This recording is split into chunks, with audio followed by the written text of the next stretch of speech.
Hallelujah. നമ്മൾ കഴിഞ്ഞ ആഴ്ച വളരെ പ്രധാനപ്പെട്ട ഒരു വചനമാണ്, ദൈവത്തിൻ്റെ വചനമാണ് നമ്മൾ മനസ്സിലാക്കിയത്. അത് ഒരിക്കൽ കൂടെ വായിക്കാം. അതിൻ്റെ സത്യം എന്ന് പറഞ്ഞാൽ നമ്മളിപ്പോൾ ജീവിക്കുന്നത് കൃപയുടെ കാലത്താണ്. നമ്മൾ ഭാഗ്യവാന്മാരാണ്. ഒന്ന് പറഞ്ഞേ, ഞാൻ ഭാഗ്യവാനാണെന്ന്. ഹല്ലേലൂയ. നമുക്കൊന്ന് വായിച്ച് കേൾക്കാം. ലൂക്കായുടെ സുവിശേഷം 10-ാമത്തെ അധ്യായം 23-ഉം 24-ഉം വചനങ്ങൾ. കഴിഞ്ഞ ആഴ്ച ഇതേലാണ് നമ്മൾ ധ്യാനിച്ചത്. ഒന്ന് വായിക്കാമോ? ലൂക്ക 10, 23, 24. അവൻ ശിഷ്യന്മാരുടെ നേരെ തിരിഞ്ഞ് അവരോട് മാത്രമായി പറഞ്ഞു, നിങ്ങൾ കാണുന്നവ കാണുന്ന കണ്ണുകൾ ഭാഗ്യമുള്ളവ. എന്തെന്നാൽ ഞാൻ പറയുന്നു, അനേകം പ്രവാചകന്മാരും രാജാക്കന്മാരും നിങ്ങൾ കാണുന്നവ കാണാൻ ആഗ്രഹിച്ചു, എങ്കിലും കണ്ടില്ല.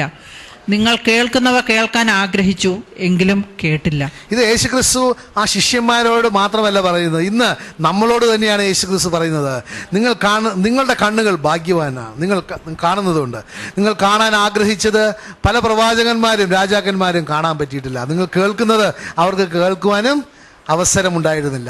കാരണം നമുക്കറിയാം, ഹെബ്രായർക്ക് ലേഖനം 11-ാമത്തെ അധ്യായം 13-ാമത്തെ വചനം വായിക്കുകയാണെങ്കിൽ അങ്ങനെ ആ കാലത്ത് ജീവിച്ചിരുന്ന വ്യക്തികളെ കുറിച്ച് വചനം നമ്മളോട് പറയുകയാണ്. ഒന്ന് വായിച്ചേ.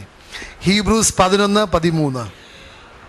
ഇവരെല്ലാം വിശ്വാസത്തോടെയാണ് മരിച്ചത്. അപ്പോൾ അന്ന് യേശുക്രിസ്തു പറയുന്ന ആ വ്യക്തികള് അവരുടെ കണ്ണുകൾ കണ്ടുമില്ല, അവരുടെ കാതുകൾ കേട്ടുമില്ല എന്ന് പറയുന്ന വ്യക്തികളെ കുറിച്ചാണ് പറയുന്നത്. ഇവരെല്ലാവരും വിശ്വാസമുള്ളവരായിരുന്നു. വായിച്ചേ. അവർ വാഗ്ദാനം ചെയ്യപ്പെട്ടത് പ്രാപിച്ചില്ല, എങ്കിലും ദൂരെ നിന്ന് അവയെ കണ്ട് അഭിവാദനം ചെയ്യുകയും. കാരണം നമുക്കറിയാം, ഉൽപ്പത്തി പുസ്തകം 12-ാമത്തെ അധ്യായം 3-ാമത്തെ വചനത്തില് അവിടെ പറയുന്നുണ്ട്, all Nations of the world will be blessed എന്ന്. പല ജനതകളും നിന്നിലൂടെ അനുഗ്രഹിക്കപ്പെടുമെന്നുള്ളത്. പക്ഷെ ആ അനുഗ്രഹം ദൈവം വാഗ്ദാനം ചെയ്തിട്ടുണ്ടെങ്കിൽ പോലും അവർക്ക് അന്ന് പ്രാപിക്കാൻ വാഗ്ദാനം ചെയ്ത അനുഗ്രഹങ്ങൾ അവർ പ്രാപിച്ചില്ലാത്തതുകൊണ്ട് അവരൊട്ടും അവരുടെ വിശ്വാസം കുറവില്ലായിരുന്നു. കാരണം അവർ ദൈവത്തിൻ്റെ വചനത്തിൽ വിശ്വസിക്കുന്ന വ്യക്തികളായിരുന്നു. ബാക്കി വായിച്ചേ.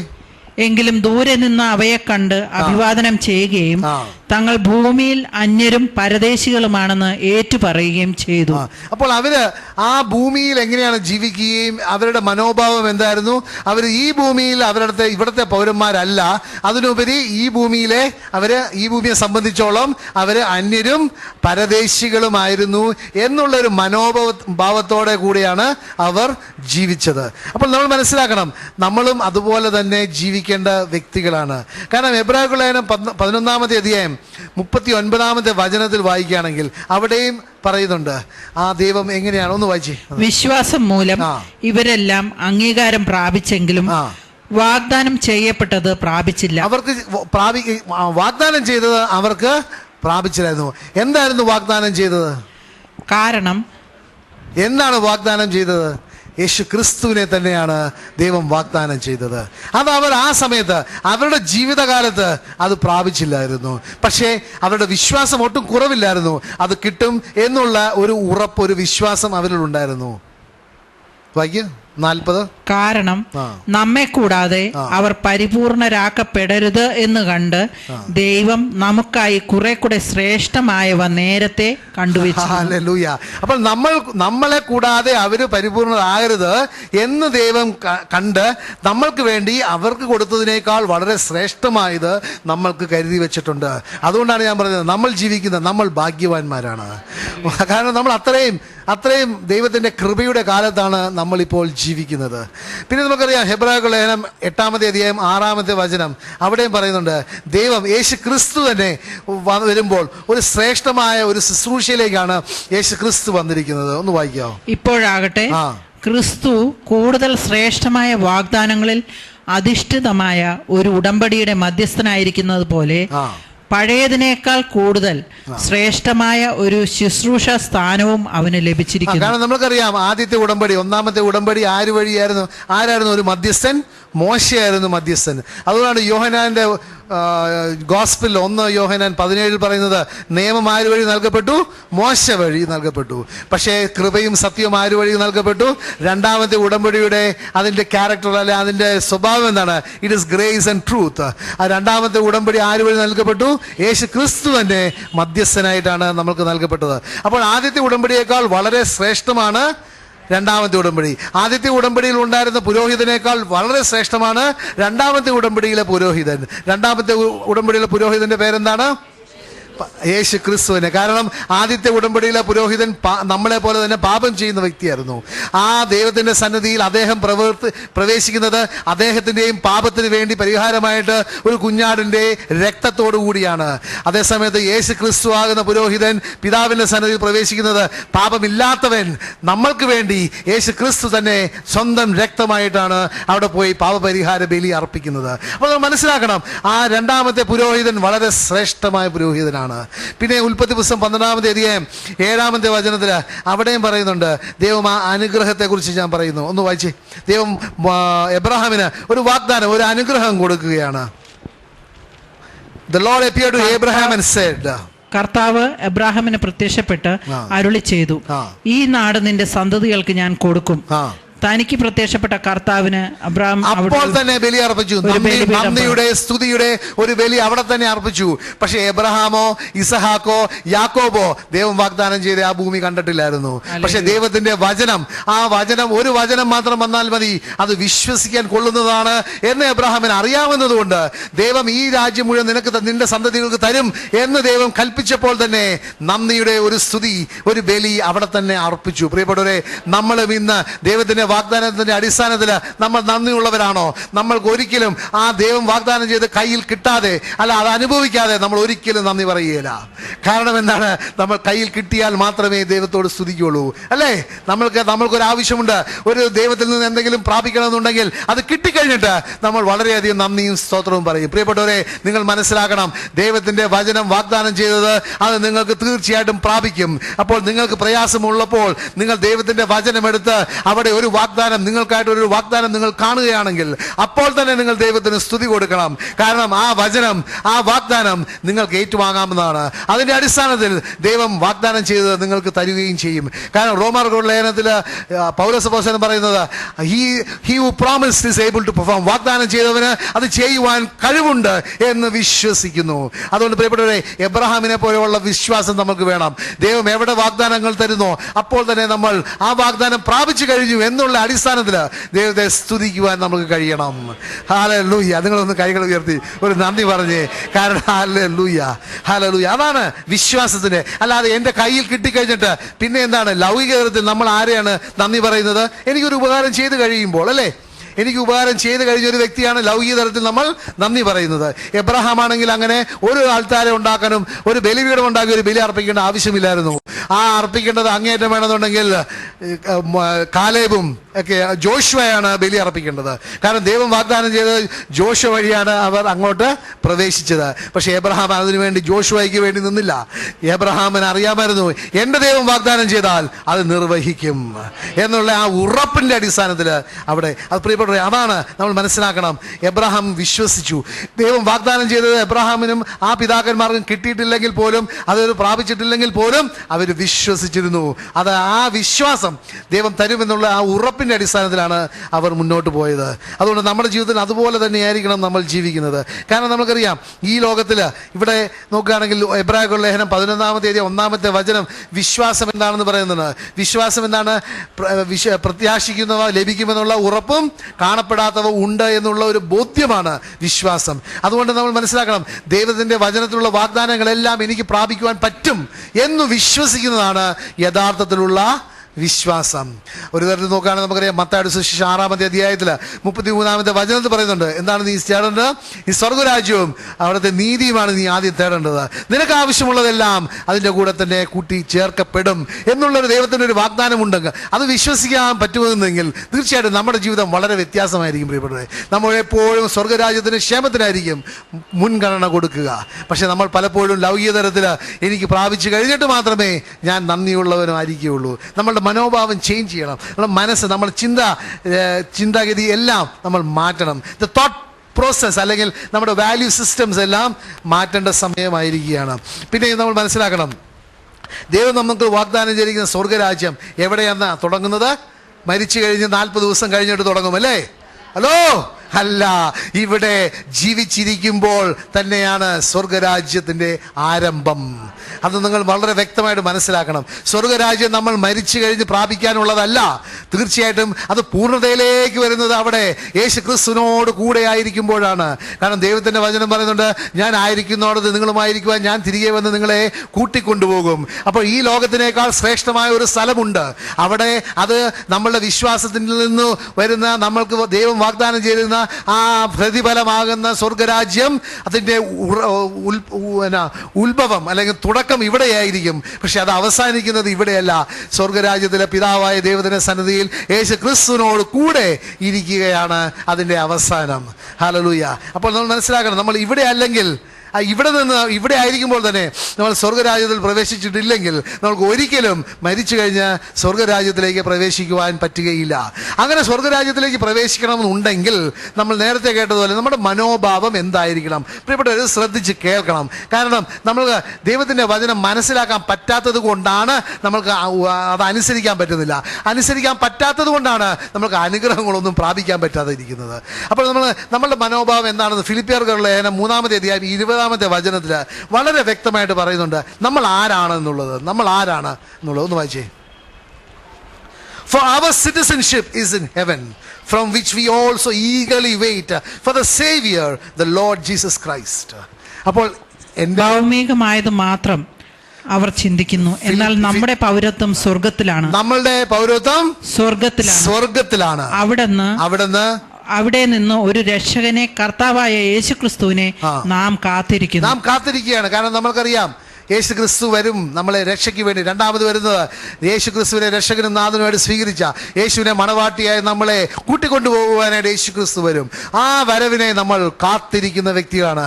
തിരിച്ച് പിതാവായ ദൈവത്തിൻ്റെയും എൻ്റെയും ആയ ഭവനത്തിലേക്ക് തിരികെ പോകുവാൻ വേണ്ടി കാത്തു നിൽക്കുന്ന ഒരു കൂട്ടമായിരിക്കും.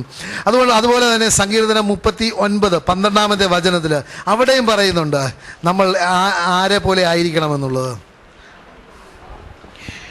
കർത്താവേ, എൻ്റെ പ്രാർത്ഥന കേൾക്കണമേ, എൻ്റെ നിലവിളി ചെവിക്കൊള്ളണമേ. ഞാൻ കണ്ണുനീരൊഴുക്കുമ്പോൾ അങ്ങ് അടങ്ങിയിരിക്കരുതേ. ഞാൻ അങ്ങേക്ക് അല്പനേരത്തേക്ക് മാത്രമുള്ള അതിഥിയാണ്. എൻ്റെ പിതാക്കന്മാരെ പോലെ ഞാനും ഒരു പരദേശിയാണ്.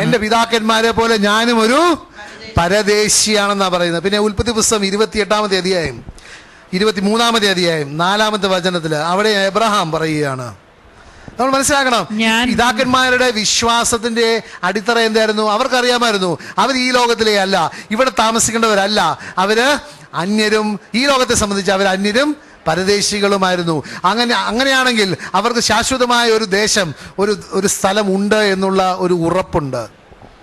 ഞാൻ നിങ്ങളുടെ ഇടയിൽ വന്നു പാർക്കുന്ന ഒരു വിദേശിയാണ്. ഞാൻ നിങ്ങളുടെ ഇടയിൽ, ഹിറ്റൈറ്റ്സ് ആ ജനത്തോട് പറയുകയാണ്, ഞാൻ നിങ്ങളുടെ ഇടയിൽ വന്ന് പാർക്കുന്ന ഒരു വിദേശിയാണ്. ഐ എം എ ഫോറിനർ എന്നാ പറയുന്നത്. പ്രിയപ്പെട്ടവരെ, നമ്മൾ മനസ്സിലാക്കണം, ഈ ലോകവുമായിട്ട് നമ്മൾ മുറുകെ പിടിച്ച് ഇവിടെ ജീവിച്ച് ഇവിടെ മരിച്ച് ഇവിടെ തന്നെ നമ്മുടെ ജീവൻ അവസാനിക്കാനുള്ളവരല്ല. അതിലുപരി നമ്മൾ താൽക്കാലികമായ നമ്മളൊരു സൊജേണേഴ്സ്, നമ്മളൊരു യാത്രക്കാരാണ്, ഒരു യാത്രയിലാണ്. പ്രിയപ്പെട്ടവരെ, നമ്മൾ എത്തേണ്ട സ്ഥലം വേറെയാണ്, എത്തേണ്ടത് യേശു ക്രിസ്തുവിനോട് കൂടെയാണ്. അതുകൊണ്ടാണ് പിന്നെ ഉൽപ്പത്തി പുസ്തകം 47-ാമത്തെ അധ്യായം 9-ാമത്തെ വചനത്തിൽ അവിടെ യാക്കോബും ഫേറോയോടും പറയുകയാണ്. ഒന്ന് വായിച്ചേ. എന്റെ ദേശാന്തരവാസകാലം 130 വർഷമായിരുന്നു. ദേശാന്തരവാസകാലം അതെന്താണ്? പിൽഗ്രിമേജ്. അപ്പം പറയാണ്, അവനറിയാം വ്യക്തമായിട്ട് എൻ്റെ പിൽഗ്രിമേജ് ഈ ലോകത്തിൽ ഒരു പിൽഗ്രിമേജ് ആണ്. നമ്മൾ പലവരും പണ്ട് പല പിൽഗ്രിമേജിന് പോകുമായിരുന്നു, ഇല്ലേ? ഹലോ. അപ്പോൾ നമ്മൾ അവിടെ പോയി കൂടാരം അടിച്ച് അവിടെ താമസിച്ച് അവിടെ മരിക്കാനാണോ? ഇല്ല. അവിടെ പോയിട്ട് നമ്മൾ തിരികെ നമ്മളുടെ ഭവനത്തിലേക്ക് വരും. അതുപോലെ തന്നെ ഇവിടെ പറയാണ്, എൻ്റെ ഒരു പിൽഗ്രിമേജ്, ഈ ലോകത്തിലുള്ള എൻ്റെ പിൽഗ്രിമേജ്, അതിൻ്റെ കാലത്തെക്കുറിച്ച് പറയുകയാണ്.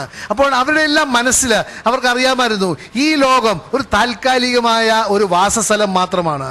അല്ലാതെ ഇവിടെ അല്ല എൻ്റെ ഭവനം, ഇവിടെ അല്ല എൻ്റെ രാജ്യം.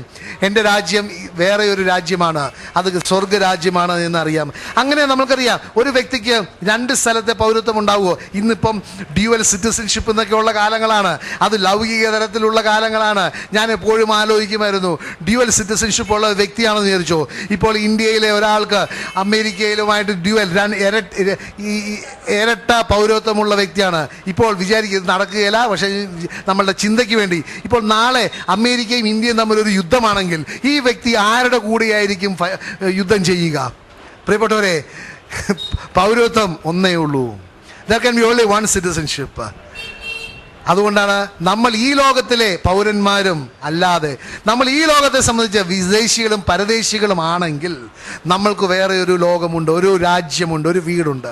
അതാണ് എഫിഷ്യൻസ് 2-ാമത്തെ അധ്യായം 19-ാമത്തെ വചനത്തിൽ പറയുന്നത്. നിങ്ങൾ ഇനിമേൽ ഒന്ന് വായിച്ചേ. എഫിഷ്യൻസ് 2:19. നിങ്ങൾ ഇനിമേൽ അന്യരോ പരദേശികളോ അല്ല, വിശുദ്ധരുടെ സഹപൗരരും ദൈവഭവനത്തിലെ അംഗങ്ങളും. ആരുടെ സഹപൗരരാണ്? വിശുദ്ധരോടുകൂടി സഹപൗരരും ദൈവഭവനത്തിലെ അംഗങ്ങളുമാണ്. അപ്പോൾ നമ്മൾ മനസ്സിലാക്കണം, ദൈവം എപ്പോൾ ഇനിമേൽ എന്നാ പറയുന്നത്. അപ്പോൾ എന്തോ ഒരു കാര്യം സംഭവിച്ചു. എന്താണ് സംഭവിച്ചത്? 18-ാമത്തെ വചനത്തിൽ പറയുന്നുണ്ട്, എഫിഷ്യൻസ് 2:18 പറയുന്നുണ്ട്, ഒരു കാര്യം സംഭവിച്ചു. ഇരു കൂട്ടർക്കും പിതാവിന്റെ സന്നദ്ധിയിൽ പ്രവേശിക്കുവാനായിട്ടുള്ള ഒരു കഴിവ് കിട്ടി. അതെങ്ങനെയാണ്? യേശു ക്രിസ്തു ആ കുരിശേൽ നിങ്ങൾക്കും എനിക്കും വേണ്ടി മരിച്ചപ്പോൾ, അപ്പോൾ ആ സംഭവം നടന്നപ്പോൾ, ആ യേശു ക്രിസ്തുവിന്റെ തിരുരക്തത്തിന്റെ കീഴിൽ വന്ന് ഞാൻ യേശുവിനെ രക്ഷകനും നാഥനുമായിട്ട് സ്വീകരിച്ചപ്പോൾ, അപ്പോൾ ഞാൻ ഈ സ്വർഗരാജ്യത്തെ സംബന്ധിച്ച് ഒരു പരദേശിയോ അന്യനോ അല്ല, അതിനുപരി ഞാൻ സ്വർഗരാജ്യത്തിലെ ഒരു പൗരനും ദൈവഭവനത്തിലെ ഒരു അംഗവുമായി തീരുകയാണ്.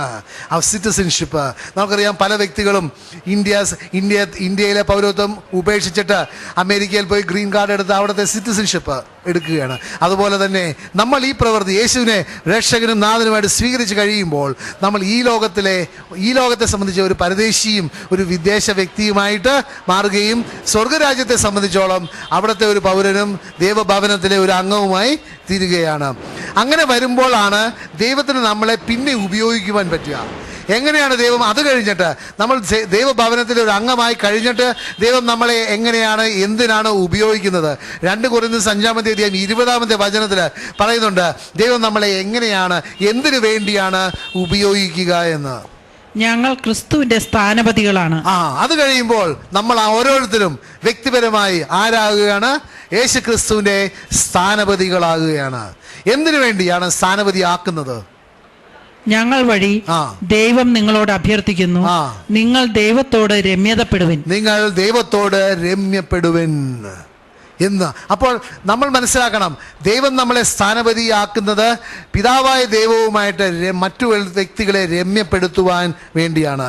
അതുകൊണ്ട് നിങ്ങൾ മനസ്സിലാക്കാൻ പ്രിയപ്പെട്ടവരെ, എല്ലാം ദൈവത്തിൻ്റെ പ്ലാനും പദ്ധതിയും അനുസരിച്ച് ദൈവം നമ്മളെ വീണ്ടെടുത്തത് ഒരു പ്രത്യേക പ്രവൃത്തിക്ക് വേണ്ടിയാണ്. അതെന്തിനാണ്? മറ്റു വ്യക്തികളെ യേശു ക്രിസ്തു വഴി പിതാവായ ദൈവത്തിലേക്ക് അടുപ്പിക്കുവാൻ, കൊണ്ടുവരുവാൻ, രമ്യപ്പെടുത്തുവാൻ വേണ്ടിയാണ്. പിന്നെ നമ്മളറിയാം, 1 ദിനവൃത്താന്തം 29-ാമത്തെ അധ്യായം 15-ാമത്തെ വചനത്തിൽ അവിടെയും പറയുന്നുണ്ട്, For we are aliens and pilgrims before you, as were all our fathers, and our days on earth are as a shadow and without hope. Without hope എന്ന് പറഞ്ഞാൽ ഈ ലോകത്തിലെ കാര്യത്തിൽ ഒരു പ്രത്യാശയും ഇല്ലാതെയാണ്. ഒന്ന് വായിച്ചേ. 1 Chronicles 29:15. അങ്ങയുടെ സമസ്തവും അങ്ങിൽ നിന്ന് വരുന്നു, അങ്ങയുടേതിൽ നിന്നാണ് ഞങ്ങൾ നൽകിയതും. അവിടുത്തെ മുമ്പിൽ ഞങ്ങൾ ഞങ്ങളുടെ പിതാക്കന്മാരെ പോലെ പരദേശികളും പരദേശി തൽക്കാല വാസക്കാരുമാണ്. ഭൂമിയിൽ ഞങ്ങളുടെ ദിനങ്ങൾ നിഴൽ പോലെയാണ്, എല്ലാം അസ്ഥിരമാകുന്നു. മനസ്സിലാക്കണം, അവിടെ എല്ലാവരുടെയും മനോഭാവം ഞങ്ങൾ അന്യരാണ്, ഞങ്ങൾ പരദേശികളാണ്. പ്രിയപ്പെട്ടവരെ, ആ മനോഭാവം ഉണ്ടെങ്കിൽ മാത്രമേ നമ്മൾക്ക് ഈ ലോകത്തിലെ കാര്യങ്ങളെ മുറുകെ പിടിക്കാതെ സ്വർഗരാജ്യത്തിലെ കാര്യങ്ങളിലേക്ക് തിരിയുവാനും അത് തേടുവാനും അത് പ്രാപിക്കുവാനും നമ്മൾക്ക് ഉള്ള ഒരു ശ്രദ്ധ അല്ലെങ്കിൽ ഒരു താല്പര്യമുണ്ടാകുക ഉള്ളൂ. പിന്നെ നമുക്കറിയാം, ദൈവത്തിൻ്റെ വചനത്തിൽ നോക്കുകയാണെങ്കിൽ ഈ ഹെബ്രായ ലേഖനം 11-ാമത്തെ അധ്യായം നോക്കുകയാണെങ്കിൽ അവിടെ വിശ്വാസമുണ്ടായിരുന്ന പൂർവ്വ പിതാക്കന്മാരെ കുറിച്ചും പ്രവാചകന്മാരെ കുറിച്ചുമൊക്കെയാണ് പറയുന്നത്. പക്ഷെ അവിടെ മനസ്സിലാക്കേണ്ട ഒരു സത്യം ഇതാണ്, അവരുടെ ജീവിതകാലത്തിൽ അവർ ദൈവം വാഗ്ദാനം ചെയ്തത് അവരാരും പ്രാപിച്ചില്ലായിരുന്നു. പക്ഷെ ആ പ്രാപിക്കാത്തത് കൊണ്ട് അവരുടെ വിശ്വാസം ഒട്ടും കുറഞ്ഞു പോയില്ല. ഇത് നമ്മൾ മനസ്സിലാക്കേണ്ട വലിയൊരു കാര്യമാണ്. നമ്മളുടെ ജീവിതകാലത്തും ദൈവം വാഗ്ദാനം ചെയ്ത പല കാര്യങ്ങളും നമ്മൾ ആഗ്രഹിക്കുന്ന സമയത്തും നമ്മൾ ആഗ്രഹിക്കുന്ന രീതിയിലും അത് നമ്മൾക്ക് പ്രാപിക്കാൻ പറ്റിയില്ല എന്നിരിക്കും. പക്ഷേ അതുകൊണ്ട് ദൈവത്തിൻ്റെ വചനം നമ്മൾ വിശ്വസിക്കാതെ തള്ളിക്കളയരുത്. പറയുന്നത് മനസ്സിലാവുന്നുണ്ടോ? അവരുടെ ജീവിതകാലത്തിൽ അവർക്കത് പ്രാപിക്കാൻ പറ്റിയില്ല, പക്ഷേ അവരുടെ വിശ്വാസം ഒട്ടും കുറഞ്ഞില്ല. അതുപോലെ തന്നെ നമ്മുടെ ജീവിതകാലത്തിൽ ദൈവം വാഗ്ദാനം ചെയ്ത കാര്യങ്ങൾ നമ്മൾ വിചാരിക്കുന്ന രീതിയിലും നമ്മൾ ആഗ്രഹിക്കുന്ന സമയത്തിലും അത് നടന്നിട്ടില്ലെങ്കിൽ പോലും നമ്മളുടെ വിശ്വാസത്തിൽ ഒട്ടും കുറയരുത്. കാരണം ദൈവത്തിൻ്റെ വാഗ്ദാനം ഒരിക്കലും മാറിപ്പോവുകയില്ല, ദൈവത്തിൻ്റെ വചനം ഒരിക്കലും മാറിപ്പോവുകയില്ല. കാരണം എന്താണ്? ദൈവം വാഗ്ദാനത്തിൽ വിശ്വസിക്കാൻ കൊള്ളുന്നവനുമാണ്. അതുമാത്രമല്ല, ദൈവത്തിന് അസാധ്യമായി ഒന്നുമില്ല. എൻ്റെ ദൈവത്തിനും നിങ്ങളുടെ ദൈവത്തിനും ജീവിക്കുന്ന ദൈവമായതുകൊണ്ട് അസാധ്യമായി ഒന്നുമില്ല. അതുകൊണ്ട് പലപ്പോഴും നമുക്ക് നിരാശ വരുന്നത് എപ്പോഴാണ്? ഞാൻ വിചാരിക്കുന്ന രീതിയിലും ഞാൻ വിചാരിക്കുന്ന സമയത്തിലും കാര്യങ്ങൾ നടക്കുന്നില്ല. പക്ഷെ നമ്മൾ മനസ്സിലാക്കണം, സമയം നമ്മൾക്ക് മാത്രമേ ഉള്ളൂ. ദൈവത്തെ സംബന്ധിച്ച് സമയമോ സ്ഥലമോ സ്പേസ് ആൻഡ് ടൈം ദൈവത്തിന് ഇല്ല. പ്രിയപ്പെട്ടവരെ, ദൈവത്തെ സംബന്ധിച്ച് ലോകം സൃഷ്ടിച്ച് ആ ദിവസവും ലോകം നശിപ്പിച്ച് ആ ദിവസവും എല്ലാം ഒരുപോലെയാണ്. It is all one in for him. There is no time or space for God. അപ്പോൾ നമ്മളാണ് സമയഘട്ടങ്ങൾ വയ്ക്കുന്നത്.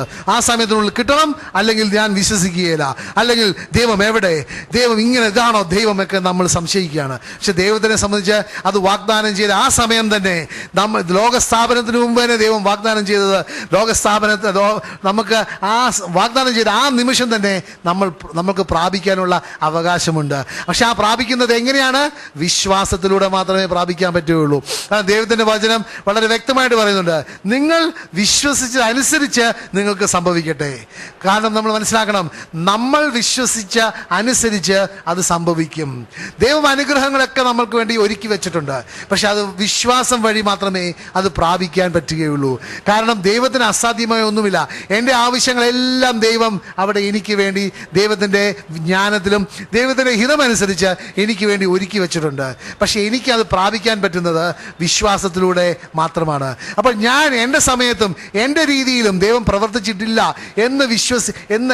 എന്ന കാരണത്താൽ ഞാൻ വിശ്വസിക്കാതെ ഇരിക്കുകയാണെങ്കിൽ എനിക്ക് ദൈവം വാഗ്ദാനം ചെയ്ത് എനിക്ക് ഒരുക്കി വെച്ച അനുഗ്രഹങ്ങളിലേക്ക് പ്രവേശിക്കാൻ പറ്റുകയില്ല. ആർക്കൊക്കെ മനസ്സിലാകുന്നുണ്ട് പറയുന്നത്? ഒന്ന് ഹാലലൂയ പറയോ? Hallelujah, hallelujah. കാരണം നമുക്കറിയാം, ദൈവത്തിൻ്റെ വചനം ഒന്ന് നമുക്കൊന്ന് വായിക്കാം. ഹെബ്രായർക്ക് ലേഖനം 11-ാമത്തെ അധ്യായം 13 മുതൽ 16 വരെ. സിസ്റ്റർ ഒന്ന് വായിക്കട്ടെ, നിങ്ങൾ ശ്രദ്ധിച്ചൊന്ന് കേൾക്കണം. അവിടെ ഹീബ്രൂസ് 11:13-16.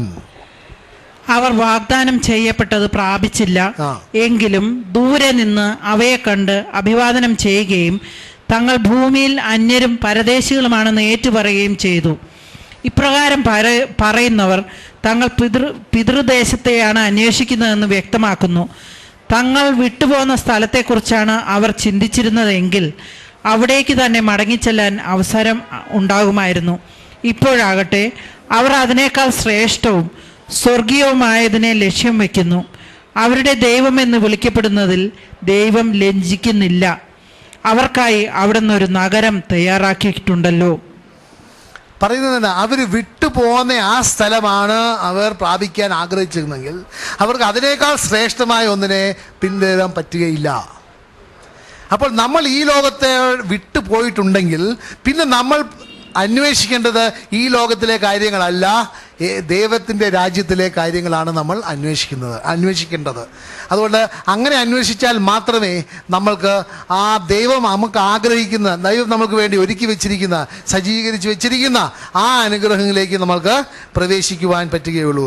അതിന് ചില സമയമുണ്ട്. ദൈവത്തിൻ്റെ സമയവും കാലത്തുമാണ് അതൊക്കെ കിട്ടുക. അതുകൊണ്ടാണ് ഐസയ പ്രവാചന പുസ്തകം 40-ാമത്തെ അധ്യായത്തിൽ 31-ാമത്തെ വചനത്തിൽ വളരെ വ്യക്തമായിട്ട് പറയുന്നുണ്ട്, he who waits upon the Lord shall renew their strength. Those who wait upon the Lord shall renew their strength. ഒന്ന് വായിച്ചേ, ഐസയ 40:31. ദൈവത്തിൽ ആശ്രയിക്കുന്നവർ വീണ്ടും ശക്തി പ്രാപിക്കും. അവർ കഴുകന്മാരെ പോലെ. ആശ്രയം എന്ന് പറയുന്നത് ബിലീഫ് ഓഫ് അതല്ല, they wait on the lord, waiting upon the lord. ദൈവത്തിന് വേണ്ടി ദീർഘക്ഷമയോടെ ദൈവം പ്രവർത്തിക്കുവാനായിട്ട് കാത്തിരിക്കുന്ന വ്യക്തികൾ. വായിക്കുക. അവർ കഴുകന്മാരെ പോലെ ചിറകടിച്ചുയരും. അവർ ഓടിയാലും ക്ഷീണിക്കുകയില്ല, നടന്നാൽ തളരുകയുമില്ല. കാരണം അങ്ങനെ ദൈവത്തിൽ എൻ്റെ പ്രത്യാശ വെച്ച് കഴിയുമ്പോൾ ഞാൻ എൻ്റെ ആ പ്രയാസകാലത്ത് ഞാൻ ഓടേണ്ട വരും, ഞാൻ നടക്കേണ്ട വരും. പക്ഷെ അവിടെ പറയുന്നത് എനിക്കൊരു മുട്ടുമുണ്ടാകുകയില്ല, എനിക്കൊരു കുറവും ഉണ്ടാകുകയില്ല. അവർ ഓടിയാലും ക്ഷീണിക്കുകയില്ല, നടന്നാലും തളരുകയില്ല എന്നാ പറയുന്നത്. ഓടേണ്ടവരും നടക്കേണ്ടവരും, പക്ഷെ എനിക്കൊരു കുട്ടുണ്ടാകുകയില്ല. അതുകൊണ്ടാണ് സങ്കീർത്തനം 23 1 വചനത്തിൽ പറയുന്നത്, the Lord is my shepherd, I shall not want. ദൈവം എൻ്റെ നല്ല ഇടയനാണ്, എനിക്ക് ഒരു കുറവും ഒരു മുട്ടും ഉണ്ടാകുകയില്ല. കാരണം എനിക്കറിയാം അവൻ വാഗ്ദാനം ചെയ്തിട്ടുണ്ടെങ്കിൽ തീർച്ചയായിട്ടും എനിക്കത് പ്രാപിക്കുവാൻ പറ്റും. ഇനി 1 പത്രോസ് 1:13 അവിടെയും പറയുന്നുണ്ട്, നമ്മൾ അങ്ങനെ നമ്മളുടെ മനസ്സിനെ നമ്മൾ നവീകരിക്കണം പ്രിയപ്പെട്ടവരെ. നമ്മളുടെ ചിന്താഗതിയൊക്കെ മാറ്റണം, ചിന്താ രീതികളൊക്കെ മാറ്റണം. ഒന്ന് വായിച്ചേ. ആകയാൽ നിങ്ങൾ മാനസികമായി ഒരുങ്ങി സമചിത്തതയുള്ളവരായിരിക്കുവിൻ. യേശുക്രിസ്തുവിന്റെ പ്രത്യാഗമനത്തിൽ നിങ്ങൾക്ക് ലഭിക്കാനിരിക്കുന്ന കൃപയിൽ പ്രത്യാശ അർപ്പിക്കുകയും ചെയ്യുവിൻ. അപ്പോൾ എപ്പോൾ എന്തിനാണ് നമ്മൾ പ്രത്യാശ അർപ്പിക്കേണ്ടത്?